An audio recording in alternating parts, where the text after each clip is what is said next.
మీ car కి best ceramic coating premier care apexer car detailing studio for contact.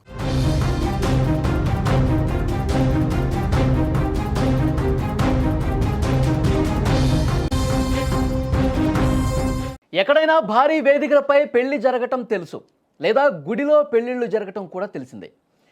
ఇంకా ఇళ్ల వద్ద కూడా భారీ ఖర్చుతో లేదా కొంతమంది సింపుల్గా అయినా పెళ్లిళ్ళు చేసుకుంటూ ఉంటారు. ఇదంతా మనకు తెలుసు. అయితే దేశంలో తొలిసారి ఐసీయూలో పెళ్లి జరిగింది. ఇదేదో ప్రత్యేకత కోసమో లేదా రీల్స్ కోసమో చేసుకున్న పెళ్లి కాదు, విధివశాత్తు జరిగినటువంటి పెళ్లి. కేరళలోని అళప్పురం, తంబోలి ప్రాంతాలకు చెందిన విఎం శరణ్, అవనిలకు ఇరు కుటుంబాలు పెళ్లి చేయాలని నిర్ణయించాయి. ఇది పెద్దలు కుదిర్చిన పెళ్ళే. ఇరువురు సాఫ్ట్వేర్ ఇంజనీర్లు.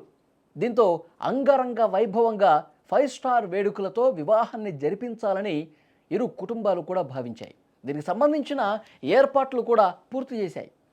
ఇక వివాహం మధ్యాహ్నం జరగాల్సి ఉంది. నిన్న మధ్యాహ్నం వివాహం జరగాల్సి ఉంది. అయితే వధువు అలంకరణ కోసం వేరే ప్రాంతానికి వెళ్ళాలి. కుమారకోం ఆ ప్రాంతానికి వెళుతుండగా అనుకోకుండా రోడ్డు ప్రమాదం జరిగింది. కారు అదుపు తప్పి సడన్గా ఒక చెట్టును ఢీకొట్టడంతో ఆ నవవధువుకి గాయాలైపోయినాయండి.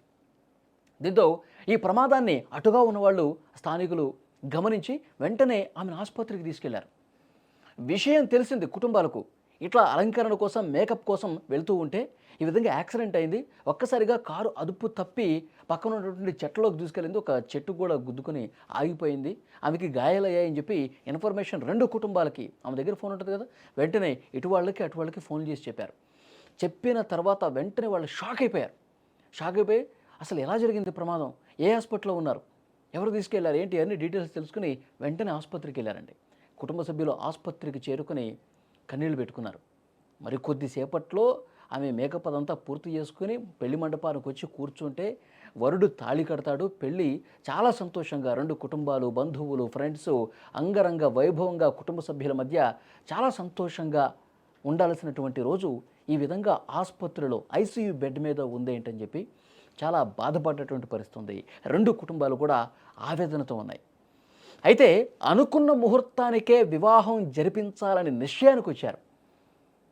వరుడు ఒకే మాట చెప్పాడు, పలానా టైంకి తాళి కట్టాలి కదా, నేను పెళ్లి చేసుకోవాలి కదా, తాను ఐసీయూ బెడ్ మీద ఉంది, తనకేం ప్రమాదం లేదని చెప్పి కూడా తెలిసింది.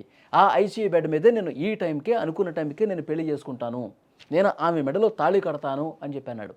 కుటుంబ సభ్యులు కూడా ఒకసారి ఆలోచించారు. నువ్వు సరిగానే ఆలోచించి నిర్ణయం తీసుకున్నావా? ఆమెకి కొంచెం బాగైన తర్వాత మళ్ళొకసారి అందరి సమక్షంలో ఆ బాజా భజంత్రీల మధ్య, ఆ సంతోషాల మధ్య, ఆ డ్యాన్సులు, ఆ హోరు, మీ ఫ్రెండ్స్, ఈ కోలాహల మధ్య చేసుకోవచ్చు కదా అని చెప్పినప్పటికి కూడా ఆ వరుడు వినలా. నేను ఈ టైంలోనే చేసుకుంటాను పెళ్ళి, నేను అవరిని ఇప్పుడే ఈ బెడ్ మీద తాళి కడతాను, ఒక్కసారి మీరు డాక్టర్లతో మాట్లాడండి, డాక్టర్లు ఓకే అంటే ఈ క్షణమే కడతానని చెప్పేసి అన్నాడు. నిజంగా డాక్టర్లు కూడా సానుకూలంగా స్పందించారు. శబాష్, ఓకే, మాకేం ఇబ్బంది లేదు, కానీ చాలా కొద్ది నిమిషాల్లోనే మీరు ఆ కార్యక్రమాన్ని ముగించేసి ఐసీయూ నుంచి వెళ్ళిపోండి, పేషెంట్కి ఇబ్బంది కలిగించకండి అని చెప్పేసి డాక్టర్ల పర్మిషన్ తీసుకున్నారు. వెంటనే వరుడు తాళి కడుతున్నటువంటి ఆ దృశ్యాలు కూడా, బెడ్ మీద ఉంది అవని, శరణ్ తాళి కడుతున్నటువంటి దృశ్యం మీరు చాలా స్పష్టంగా దృశ్యాల్లో కూడా చూస్తూ ఉన్నారు. వేద మంత్రాలు లేకపోయినా వారి కుటుంబ పెద్దల సమక్షంలో ఐసీయూ బెడ్ మీదే ఉన్నటువంటి వధువు మెడలో తాళి కట్టేశాడు. వధువుకి వెన్నుముక భాగంలో గాయమైందని, త్వరలోనే ఆపరేషన్ కూడా చేయాలని వైద్యులు తెలిపారు. సరే, ఆమె ఎలాగో కోలుకుంటుంది, ఆపరేషన్ సక్సెస్ అవుతుంది, కోలుకుంటుంది, తర్వాత ఆరోగ్యంగా, సంపూర్ణ ఆరోగ్యంగా బయటకు వస్తుంది, మళ్ళీ మేము హ్యాపీగా మా జీవితాన్ని మేము లీడ్ చేస్తాం అని చెప్పి ఆ వరుడు తాళి కట్టాడు. ఈ ఘటనను చూసిన వాళ్ళందరూ, సోషల్ మీడియాలో ఇది వైరల్ అవుతోంది, దీన్ని చూసిన వాళ్ళందరూ కూడా వరుణ్ణి మెచ్చుకుంటూ ఉన్నారు. ఇది కదా నిజమైన ప్రేమ. వాళ్ళు ఇంకా పెళ్లి బంధంలోకి అడుగు పెట్టకముందే ఒక గొప్ప నిర్ణయం తీసుకొని పెళ్ళాడి, ఆ బెడ్ మీదే పెళ్ళాడి అందరి చేత ఆయన శభాష్ అనిపించుకుంటా ఉన్నాడు. సో ఈ వీడియో సోషల్ మీడియాలో వైరల్ అవుతుంది. ఇది చూసిన ప్రతి ఒక్కరూ కూడా అతన్ని ప్రశంసిస్తూ ఉన్నారు.